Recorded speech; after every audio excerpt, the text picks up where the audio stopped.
figuring out where to target or where to focus my energy on. I know, on the quick sheet, it does list like a bunch of states that are like good or bad, and it kind of has like a general criteria. But is there like any metrics that I should be looking at in terms of, like obviously a big population is the better, 500,000, but price points, does that really play into this at all? Sure. Yeah, absolutely does. So it plays into it in the sense of strategy. So in the beginning, I tell people don't go for properties that are over $350,000. And the only reason for that is strategy. And I don't tell people initially what the strategy is because they're so new. Just focus on that. And then once you get a little more acclimated, then I can kind of work in the strategy. The strategy behind that is when you're dealing with on market or when you're dealing with real estate agents, the idea of a balloon is absolutely going to come up 99% of the time. Well, for the investors, they don't want balloons, or if they do get a balloon, they want it to be as long as possible. And the reason for that is because we're typically negotiating deals with very low to 0% interest and a pretty decent cash flow. Right. If they have to get a refinance in order to pay off that balloon once it comes due, then that refinance is going to come along with it an interest rate, which is going to raise the monthly payment, which is going to lower the cash flow. So it's going to cut into their cash flow when they have to do that. Some investors won't have to. They'll be able to pay it off, based off their liquid reserves. But we don't know that. So we're going off of worst case scenario. So in the idea of a balloon, since everyone's going to want to get their money as soon as possible, whether they're selling their house for $100,000 or $1 million, we can give a shorter balloon the smaller the purchase price is, because it has less of an impact on the investor once they refinance the property to pay that balloon off.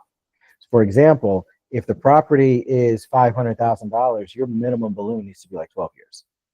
And a lot of people don't really want 12 years, or you have to really work hard to convince them 12 years is where you need to be. Right. But if they're selling their property for $200,000, our minimum balloon's like 5 years.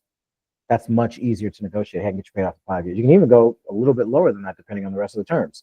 So there's strategy involved as to why you're sticking to the prices that you're sticking to. Procedurally, it's exactly the same. $1 million house, $100,000 house, the numbers, the formula, everything's the same. But that's for getting it under contract. I'm looking ahead to, okay, we've got it under contract, and now we need to dispo it, because you don't make any money unless you dispo the deal anyway. Right. And then for the sellers, like, most of them, obviously you're looking for the person that's going to entertain creative. And so is a balloon something you do want to offer like in the initial offer, or kind of say the terms are, let's say, when Deal Sniper spits it out, it's like 20, 25 years. They might be like, why the hell would I do that? Most of the time they're going to do that. Again, when it's on market, they understand the idea of a balloon. But here's something that they're not really taking into consideration. And again, I understand they're not the bank. Their motivations, their whole situation is completely different. But everyone knows that when you buy a home traditionally and go through a bank and get your own financing, it's a 30-year term standard. That's standard. So when we're throwing out numbers 25, 26, 30, yes, it seems like a long time. And it seems like a long time because the people that we're giving these numbers to aren't banks. So they're looking at it different. It's not absurd that it's a 30-year term. The term just means this is how long it's going to take to pay you off if we give you this amount of money every single month. Right. So yeah, I would say in the initial offer, if you want to throw in a balloon range, you could do that. And the range would be your minimum and then 2 or 3 years on top of that. So if you get a deal and Deal Sniper spits it out and it says it's a 26-year term, you can delete that and just say, instead of term, you just put balloon, 5 to 7 years. And then once the real estate agent gets on the phone with you, you guys can negotiate between the 5 to 7 year mark. Right. Okay. Yeah, no, that makes sense, I guess. And then, before you're sending out these offers, are you want to kind of do like a quick underwriting first to see if it even makes sense before, or just kind of spit it out to see if there's any interest? No, what I typically do is I just spit it out and see if there's interest. There are some people that will put an address into Deal Sniper, wait for it to generate the numbers, then put those numbers into the calculator, and then click over here to see if the cash on cash return and the entry fee percentage and cash flow work. Me personally, I don't think that that's necessary. Send the offer out and let's just get it done. And then when the real estate agent responds positively, then underwrite the deal to figure out what's your maximum, what's your minimum in case they want to negotiate. But our very formula says that you're going to be told no 90% of the time, 95% of the time. So do you really want to underwrite 95 deals that aren't going to go anywhere? No, just send them all out and underwrite the 5 or 10 for the ones that do respond to you.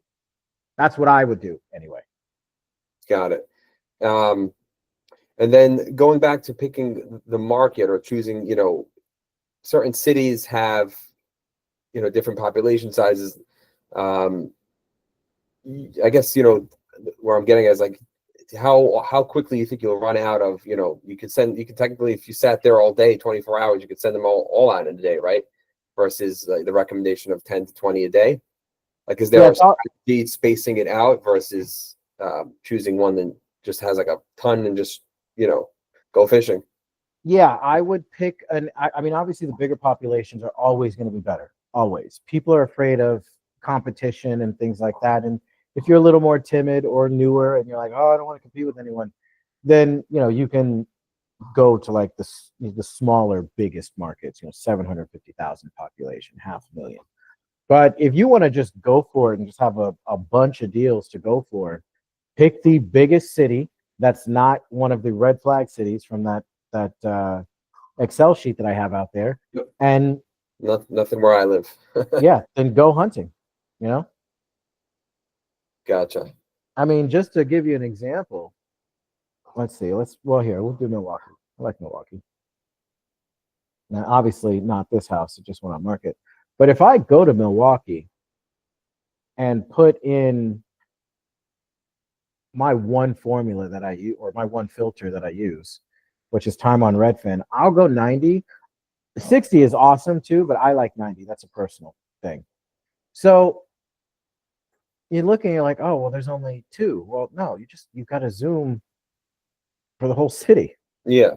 You know what I mean? So now I got 255, and that's just right here because most of this is water. If I move over a little bit, come on, think about it. There we go. We'll do that. That's tight enough. Now I'm at 620.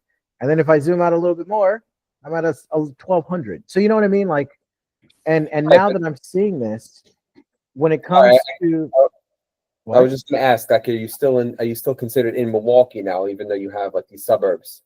Right. So when it comes to that, you want to pick something. Well, okay, I'll give you a good example. And this is going to come with time. So I get it. But you see the big cluster in Milwaukee, right? Yeah. And then you see another big cluster right here. Where is that? Is that Waukesha? Waukesha. Yeah, Waukesha. Okay, so then you see like this one. I wouldn't put an offer on that. It's in the middle of nowhere. This one, yeah, I wouldn't put an offer on that. I wouldn't put an offer on this. I may not put an offer on this. But anywhere where there's clusters, yeah, go for it. So let's say out of 1,190, there's 90 dots here that I wouldn't do because they're like this in the middle of nowhere, or even like that, $1.3 million. I wouldn't waste my time doing that because they're gonna ask for a balloon anyway. Right. So when I factor all that in, then yeah, maybe this is only 1,000 or 800 or 900. So that's a whole week worth of emails, right, that I can send out. And then if I really want to get crazy with it, okay, well, Grand Rapids, I know that's a big town. So I just move over to the other side of the lake, and now I've got 3,200 that I can put offers in. And again, even if I remove these ones that are just these one-offs in the boondocks somewhere, all these clusters you can do. Got it. Does that kind of answer your question? Yeah, definitely. I think it was kind of, when you're picking a market, you kind of think of, stick within the city limits or something like that. But if you're able to zoom out and see, like you said, if there's clusters, I think that kind of clarifies it. Yeah, and as long as it makes sense. I mean, if you're in a place like Milwaukee, right? And your property is 20 minutes outside of Milwaukee, that's fine. It's still technically Milwaukee. Right. Like I know it's not Milwaukee, but you know what I mean? Like it's close enough. Now, if it's an hour out of Milwaukee in the middle of the boondocks, no, I wouldn't put an offer in on that. Gotcha. Okay. Yeah, no, that was really kind of like my first, let's get the train rolling question. Awesome, man. I mean, yeah, if you need anything else, let me know. I'm always in the Discord, usually 15, 16 hours a day, answering questions, helping people underwrite deals. There's a live every single day, Monday, Wednesday, and Friday. It's at 6 p.m. Central. Tuesdays and Thursdays, like today, it'll be at 3:30 Central. And there'll be a link in the Discord like 5 minutes before it starts. Gotcha. All right, cool. Hopefully I'll have more questions at the next live. All right, man. Let me know if you need anything else. Thank you. Not a problem. I'll talk to you later. Bye-bye. See ya.